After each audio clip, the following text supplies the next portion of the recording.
What's up, guys? This is your boy the Fice, and today we're going to be doing something a little bit different. But if this is your first time here, yo guys, hit that subscribe button. Yo, let's get some Gokus all over the place. Bam, bam. You probably won't see that one. Bam, bam. Yo guys, thank you guys so much for hanging out. It really means a lot. I'm sorry if I did the spamming and the subscribe, but all the support means a lot. So thank you so much for hanging out and checking out this video. So what we are going to be discussing today is actually Dissidia Final Fantasy NT. We're going to look over at this new trailer that came out, discussing and breaking down the combat mechanics that this game has. I'm very curious to see what we're gonna see here. I did see that it got released. I only took a brief glance at it, so we're gonna be looking at this video, breaking it apart, pausing, seeing what we can understand, and then what we can take away from it. So let's get this started, guys. I hope you guys enjoy this video. Let me know what you guys think. Leave a like, leave a comment. You guys know I love hearing from you guys, so let's start getting right into it. Here we go. We're gonna kind of do this on the fly, and we're gonna break it down as we go. Obviously the music is really legit. I'm feeling it. They're giving us that quick introduction to the game, which is really awesome.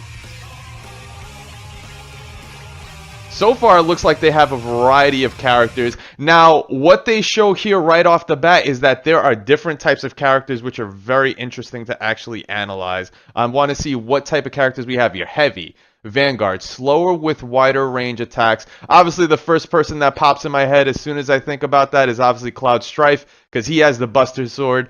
I would have really loved to see if they had Zack in this, now that we're actually talking about types of characters here. So Zack, Zack is one of my favorite characters when it comes to Final Fantasy, so I would have loved to see that. Let's see, we got Speed, Assassins, fast but don't pack much of a punch, can perform 2 airborne jumps. Interesting. So they're known as Assassins, and they get 2 jumps, so that's actually a pretty cool thing. I like that they got Titus in there. I was feeling Titus is that type of character, so that's pretty cool. I never played Final Fantasy 9, but I know a lot of people love. I think his name is Zidane. It could be Zidane, but I'm saying Zidane because I know the soccer player. And they got Lightning from Final Fantasy 13, so that's pretty awesome. Let's see, we got Shoot, Marksman adept at attacking from afar. Beware when enemies close in.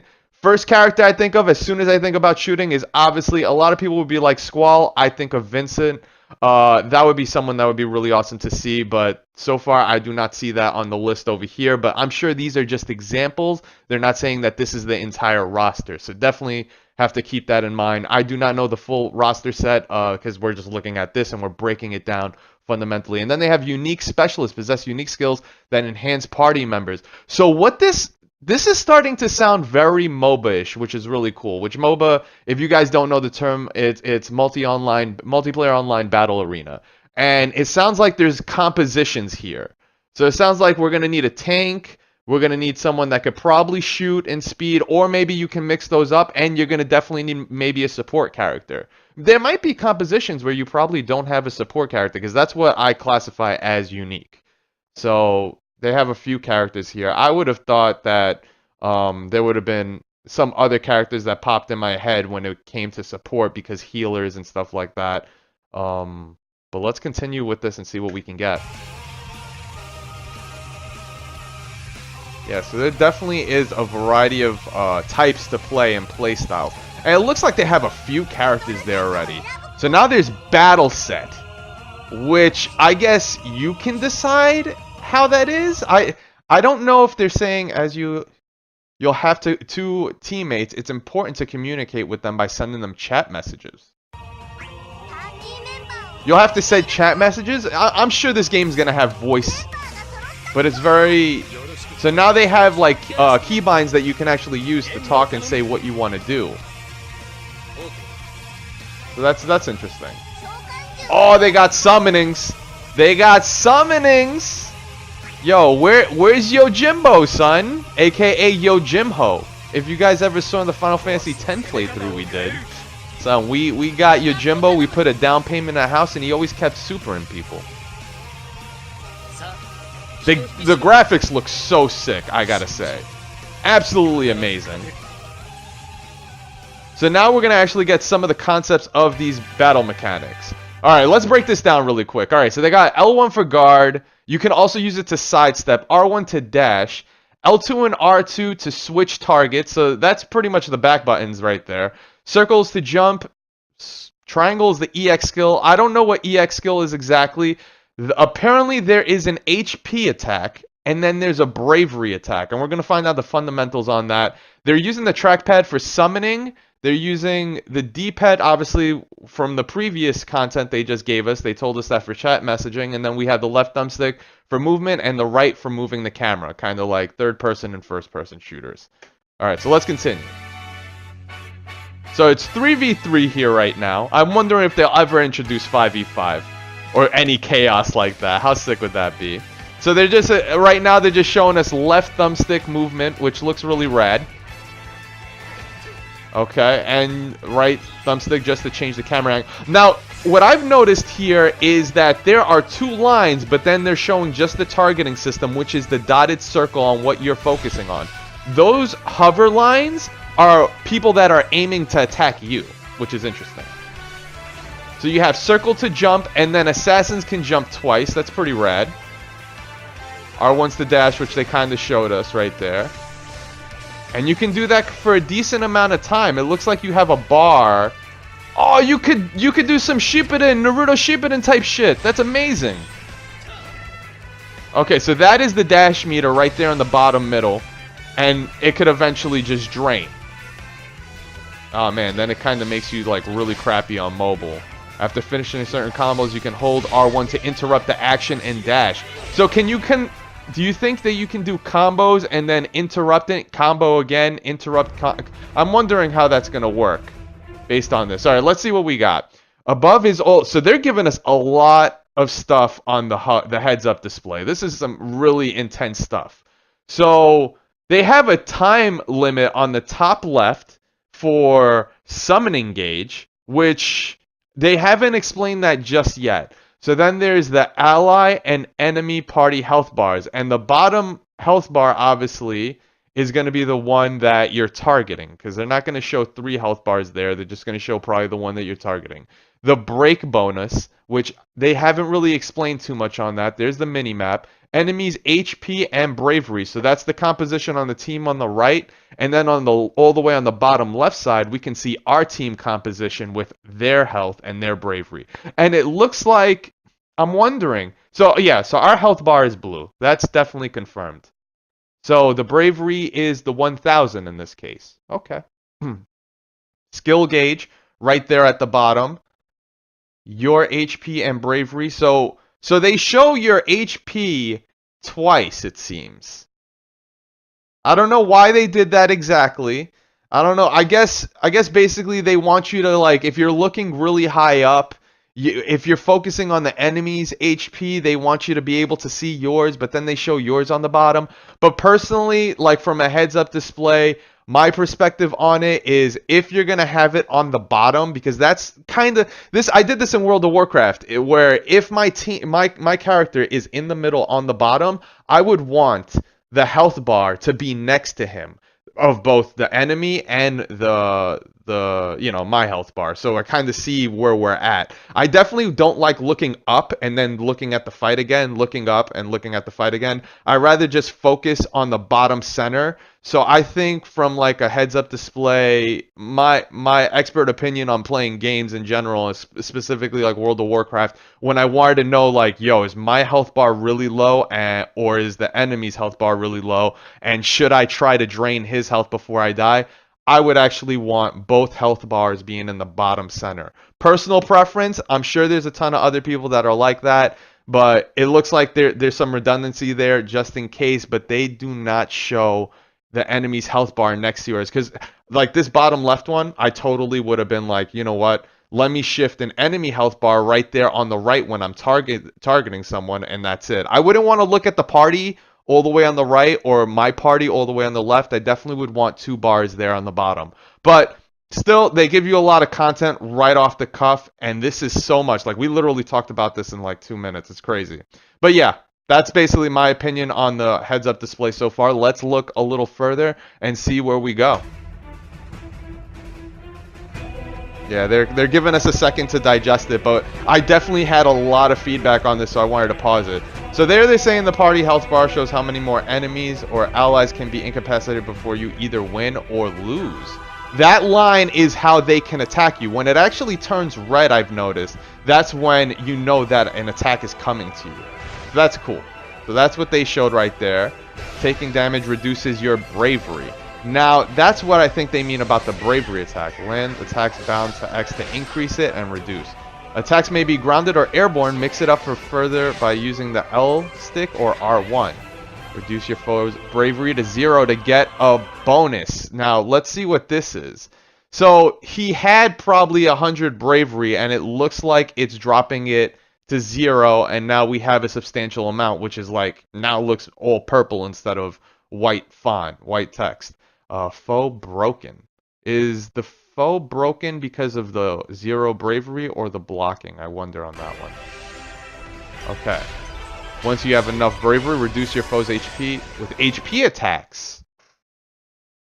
So that's very interesting right there. So I guess you need bravery to really use HP attacks. That's what I'm assessing from what they're telling me.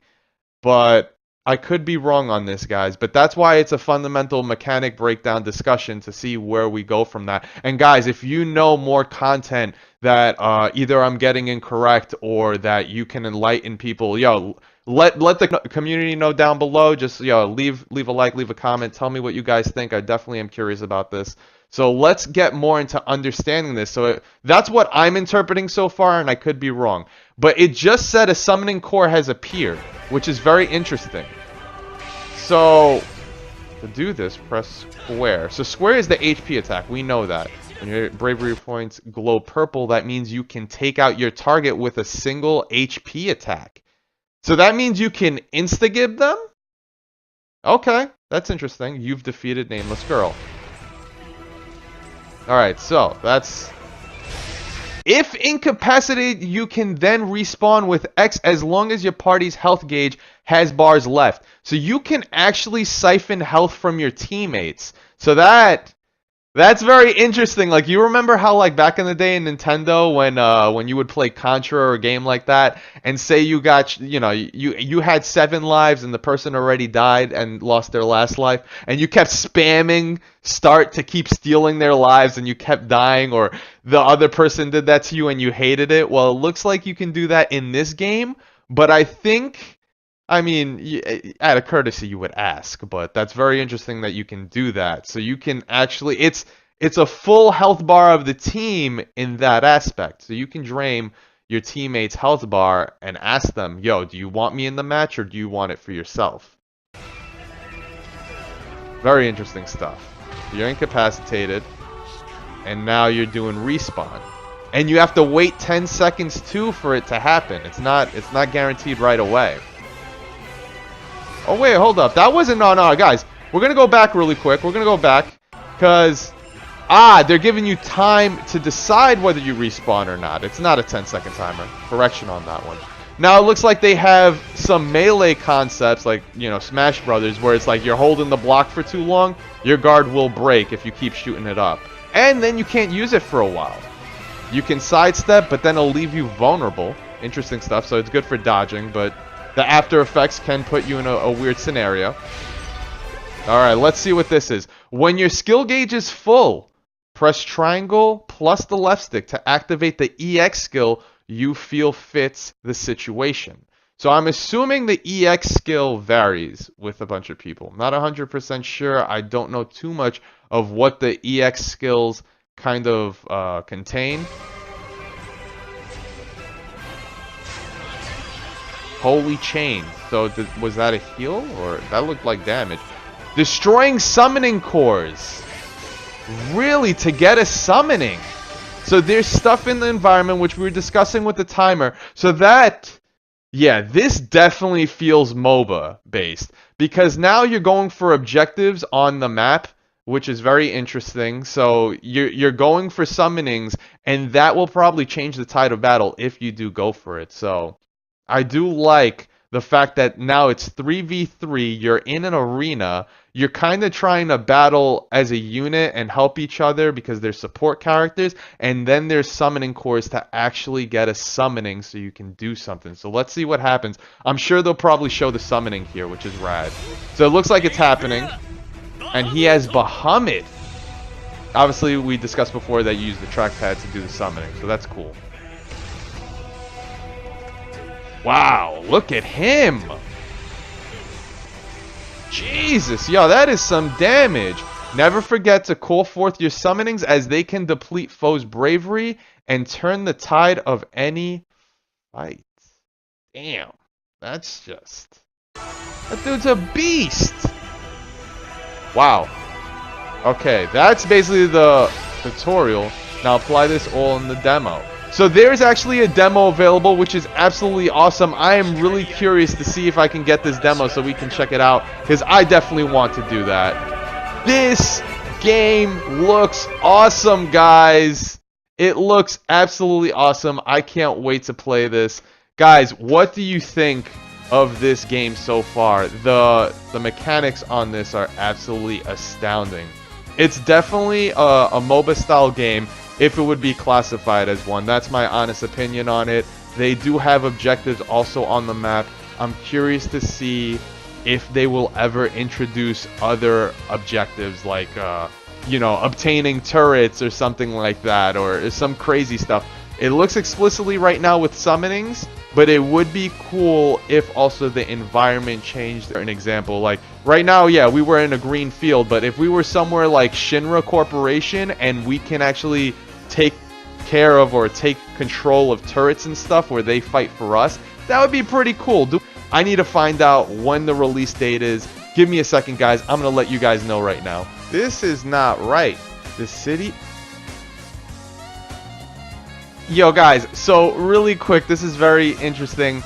I googled release date for Dissidia Final Fantasy NT, and it said November 26th of 2015. That is so inaccurate. It's already 3 years old. So if we go looking, now the date of what people are saying is January 30th of 2018. It's so funny that it's not updated on Google. That cracks me up, and it's been like that for 3 years.